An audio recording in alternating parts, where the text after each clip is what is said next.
જે રૂક્ષ્મણીનો ભાઈ છે તેને એ લક્ષ્મી નારાયણને નો અર્પણ કરી અને શિશુપાલ સાથે વ્યભિચાર કર્યા. સગાઈ કોની સાથે કરી? શિશુપાલ સાથે. એટલે નારાયણે કીધું કે લક્ષ્મી મારી છે, મારી જ રહેવાની છે, તારી ઈચ્છા હોય ન હોય તું ગમે ત્યાં એની યારે વ્યભિચાર કર, પણ પાણી ગ્રહણ તો હું જ કરીશ, મારું જે પાણી ગ્રહણ કરે.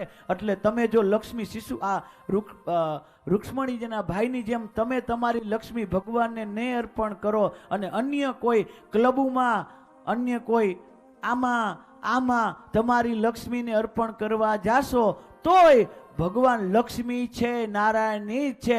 આને હાથ પકડી હરણ કરીને લઈ જતા આવડે છે કાનુડાને. એ લઈ જવાનો. લક્ષ્મી કાનુડાની જ છે, નારાયણની જ છે અને નારાયણને જ દેવાની છે અને નારાયણ પાસે જ જવાની છે. તમે નહીં દો, તમારી ઈચ્છા નહીં હોય તો આને હરણ કરતા આવડે છે. ઈચ્છા નહીં હોય તો હરણ થઈ જશે.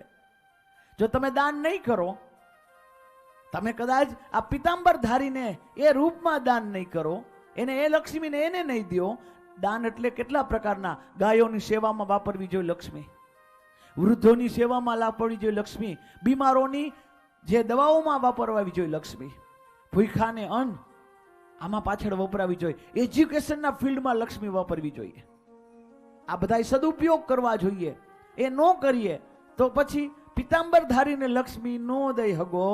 કદાચ ખાને મેં ખાને 10 ખાને છુપાવું કહો, ન ખાવું ન ખવડાવું ન પીવું, આમ ભેગા જ કરી રાખશો તો પિતાંબર ધારીને લક્ષ્મી નહીં દો તો પછી એ પિતાંબર ધારીને કાળો કોટ પહેરીને આવશે, સફેદ કોટ પહેરીને આવશે અને ખાખી કોટ પહેરીને આવીને તમારી લક્ષ્મી લઈ જશે લઈ જવાના છે.